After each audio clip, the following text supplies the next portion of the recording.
This is the typical way. It's trying to listen and understand what the issues are that are on the table that are of great importance to a Japanese-led debate, and then asking ourselves, well, what's the value added? What kind of perspective or expertise or talent might help be added into the mix of the debate? Not to drive the debate, but to add into a Japanese debate.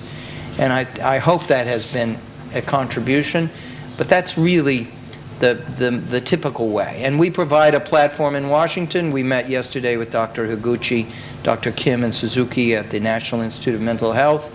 Dr. Kim's coming to the United States next month. We'll host him and bring an interested audience to hear about reform of mental health services and moving to a community-based program. And we do that all the time. We have a prefecture, Miyagi Prefecture official coming. We're hosting next week at CSIS, and the door is open to that. There's an appetite in Washington to hear from Japanese leaders about what they are thinking and attempting to accomplish, and that's the reciprocal side of what we're able to do. We can bring talent here.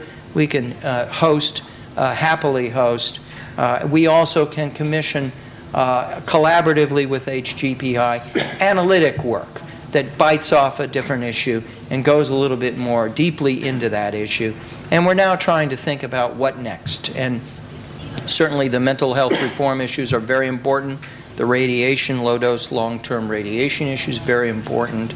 The reform of the infrastructure issues. Those three issue areas are the ones where we've partnered with HGPI and I think been able to be helpful on the margins. We were here in June, right after 3/11, with a large delegation. We were here in November to do a program with HGPI in Fukushima City and to do some activities here. And we're back again. What are the impressions from this period? First, I want to reinforce what my two other colleagues here have said, which is it's terribly important to keep a very forward-looking, optimistic, and constructive outlook in this period. And I remain an optimist, and I believe that that is true.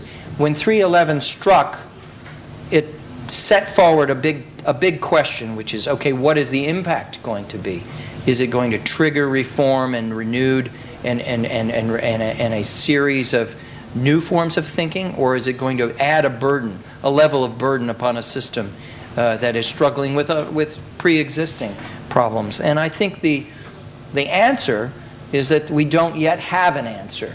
This is still a very mixed picture, and it's still, to my mind, as an outsider, it's still very early days. It's scarcely 1 year since that triple disaster occurred, and I would not rush to judgment. I don't think that's appropriate. I do think that several things we heard today, including from the Minister Hosono, who was very dramatic and pointed in his comments, but from others we've heard a few very common themes. One is that in this immediate surge of response, there was a remarkable success in resilience at meeting the human needs of a population at risk. The radiation piece was more difficult and a different story in terms of stumbling and having difficulty sorting that out. Today, the acute phase is over, and we're now, and Japan is now facing a situation of the withdrawal of that acute response and what comes next. And that's a question that is on the table. That we heard a lot of today appeals for the big vision, for thinking big, for laying out the big vision, and for the leadership and the strategy to come into force.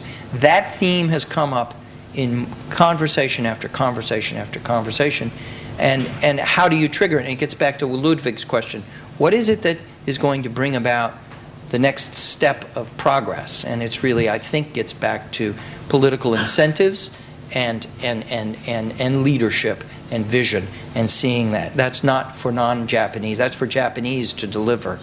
I do think that there are some deep problems that have been exposed in terms of the future of Iwate, the future of Fukushima, that are ones that are only going to be sorted out in the near term. But I think patience and realism and humility is very much in order here, and continued optimism.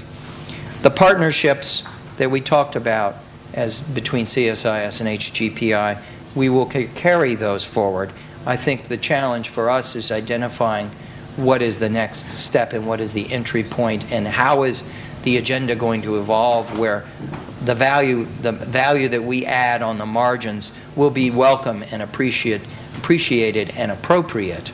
As I said, I think that there is an evolving vision around reform of the mental health system here. There is some movement. We've seen some evidence of that. Perhaps that's an area where much more could be done in terms of trying to bring in the kind of perspective or expertise. I do think that there will continue to be a high value in having the kinds of platforms that we've seen here today. I want to also thank many of the other people who have contributed in helping inform our work and who are here today. Dr. Nima has been very generous and supportive. The U.S. Embassy, I know Naomi Walcott is here. Toshio Nagase from Merck Japan has been very supportive and informative of our work in Washington. Ambassador Fujisaki and his staff, including Shin Nozaki, the health attaché, very supportive and generous in time. We rely, as an institution, we're a relatively small institution, but we rely on our friends. We rely on their wisdom and their expertise and their generosity in contributing to the work. And that's true of our Japanese friends as well as our American friends. Thank you very much. ありがとうございます。今とても小さい組織だとおっしゃいましたけれど、日本でいてやっぱり CSIS のですね、存在感というのは非常に大きなものだと私は感じています。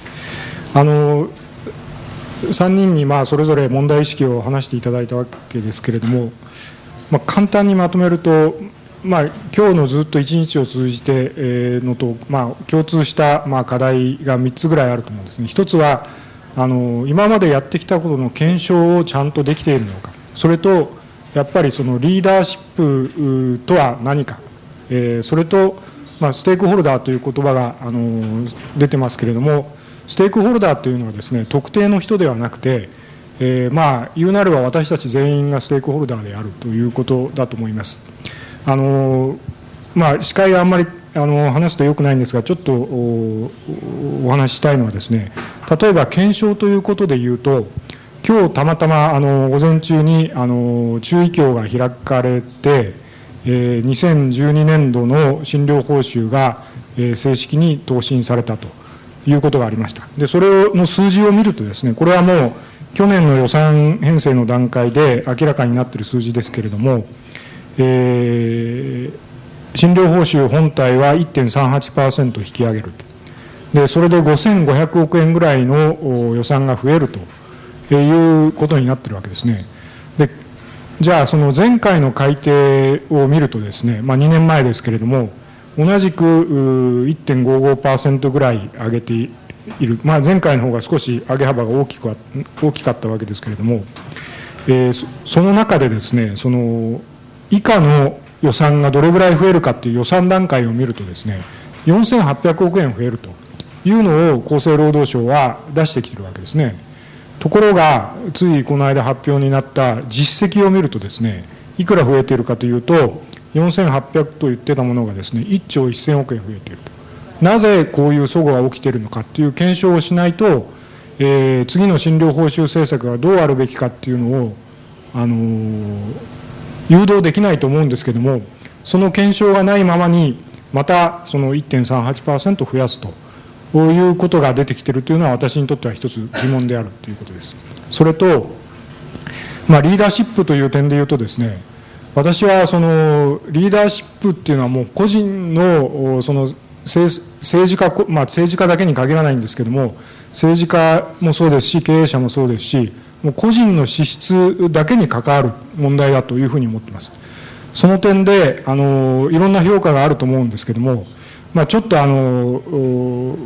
つい最近聞いた話をそのまましますと、小泉純一郎さんの話なんですけれども、後期高齢者医療制度についてですね、非常に当時野党であった民主党の攻撃を受けたわけですね。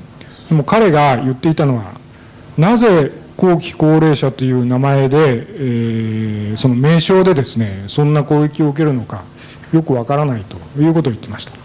後期高齢者という言葉がですね、その乳母捨て山を想像させるとかなんとかっていう、そういうことがありましたけれども、彼は冗談交じりにですね、何て言ったかというと、仮にこの制度の名前を末期高齢者医療制度とつけていれば攻撃されてもしょうがない。でも後期高齢者というのはですね、ちゃんとした学術用語であって、そんなことでこの制度が台無しになってしまうのはどうかということを言ってました。で、彼はやっぱり信念を持ってですね、そういうそのことを言っているわけで、それだけがリーダーシップだとは思わないんですけども、攻撃されてひるんでるようではですね、やっぱり政策遂行はできないというのがあると思います。それと、ステークホルダーについて言うとですね、さっきのその放射能問題についてちょっと思ったんですけれども、結局東京電力の電気を使っているのはですね、関東地方に住む我々なんですよね。で、我々はその福島の原発で、作られた電気をですね、今まで使ってたわけですね。そういう意味でやっぱり我々っていうか電気のユーザーっていうのはこの放射能問題の最大のステークホルダーだったという点が意外と忘れられているというふうに私は常々感じているわけです。ちょっとまとまりのない話をしましたけども、そういうその検証の重要性、それとリーダーシップ論、それとステークホルダーの在り方についてですね、それぞれもう少しずつお話を深めていければというふうに思います。カンツラさんから補足されることがあったらぜひお願いしたいと思います。Yeah, maybe let me comment on your observation regarding TRICO, the numbers, and the broader issue that it reflects, which I think will bring me back to the topics that you've raised. What is the reason why the government doesn't understand how much the spending will increase? Well, the reason is very simple. The government has only one level of control, and that's price. But the spending is price times volume, and there is zero control over volume in this system. So, how can the government possibly control that or project that? It's not possible. What Japan needs, it's clear, come to a more balanced system like other countries, where there is some intervention that controls volumes, the type of procedures that we see, where they are done, and maybe reward the outcome of those rather than the inputs of the activities. So I think that's symptomatic of the broader issues that we have. People are focused on activities, on price, but they're not focused on the outcomes and what to aim for. And this is really what's needed for change.